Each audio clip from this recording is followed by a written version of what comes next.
अख्तरुल ईमान।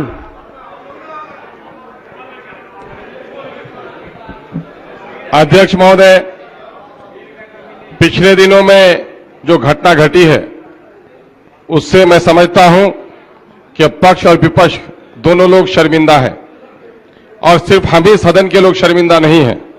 हम आसन की इज्जत करना, आसन के आदेश का पालन करना हमारा परम दायित्व है।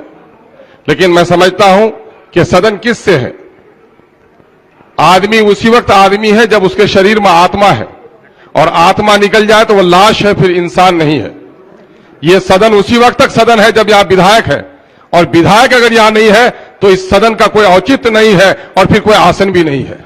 इसलिए विधायकों के मान और सम्मान के साथ खिलवाड़ कभी भी बर्दाश्त नहीं किया सकता है, और सबसे ज्यादा मर्माहत आप होंगे क्योंकि आप कस्टोडियन हैं, हमारे गार्जियन हैं। रिश्तेदारों को, बच्चों को, क्षेत्र के वासियों को फख्र होता है कि हमारा नेता जीता है। अपने नेता का नाम ले लेकर वो शहर में हो, प्रदेश में हो, फख्र करता है। लेकिन पिछले दिनों में बिहार के विधायकों की पिटाई देखकर बेटा अपने बाप का नाम लेते हुए शर्माया है, पड़ोसी अपने पड़ोसी को पहचानने से शर्माया है कि वो विधायक मेरे क्षेत्र का नहीं दूसरे क्षेत्र का विधायक होगा। कैसी हालत हमने देखी। मैं समझता हूं महोदय, मैं आसन को मशवरा देने के लायक नहीं हूं, लेकिन मैं समझता हूं कि हमारी सारी दिक्कतें इसलिए हैं कि हमने लकीर का फकीर अपने आप को बना लिया है। 4 करोड़ का बिहार, 2.5 करोड़ का बिहार और 12 करोड़ के बिहार में हम फर्क महसूस नहीं कर पा रहे हैं। समस्याएं बढ़ी हैं, विभाग बढ़े हैं, इसलिए सदन का समय बढ़ना चाहिए। सदन का समय नहीं बढ़ने के कारण ये सारी दिक्कतें आ रही हैं। महोदय, हमने देखा है, और आपने भी अपने बच्चों के हाथ से कभी कभी बच्चे ने चाकू पकड़ लिया है तो चाकू अगर यूं ही छीनने की कोशिश की है तो बच्चों की उंगलियां कट गई हैं।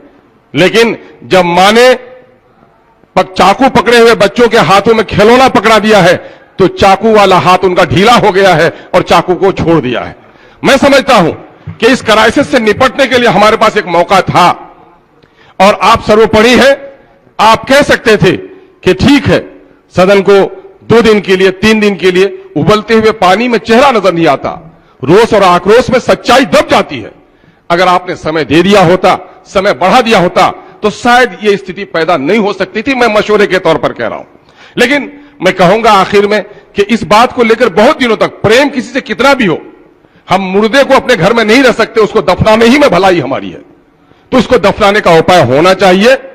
क्योंकि सत्ता पक्ष में जो लोग होते हैं, कहा किसी कवि ने कि फलदार ही के दरख्त में होती है पत्थरों की चोट, न हो जिसको यह हौसला वो बेसमर रहे, यानी फल नहीं आएगा। जिनके गोद में बच्चे होते हैं उस महिला का आंचल गंदा होता है, जो निसंतान होती है उसके गोद को कोई गंदा नहीं करता। सत्ता पक्ष को चाहिए अपना बड़ा उदार दिल करे। और मैं विपक्ष के लोगों को भी कहूंगा कि माफ करना बड़प्पन है, और गलती को माफ कर देना दूसरों के, यह भी बहुत बड़ा अजीम कारनामा है। तो हम इन लोगों को मिटाएं। लेकिन एक बात आखिर में कह के जाऊंगा कि वक्त सबसे बड़ा मुंसफ हुआ करता है।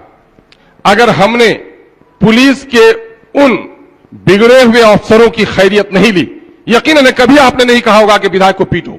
मैं सरकार को भी नहीं कहूंगा कि सरकार का कोई मंत्री कहेगा कि विधायक को पीटो, नहीं। वो कहा जाता हां कहा तो हुलकूम पकड़ लिया। थोड़ा सा उनको कहा कि क्राइसिस को मेंटेन करो, मार्शल को मदद करो, तो मार्शल को मदद करने के बजाय जो पुलिस और नेता के दरमियान में दुश्मनी है, पुलिस ने इसको मौका माना।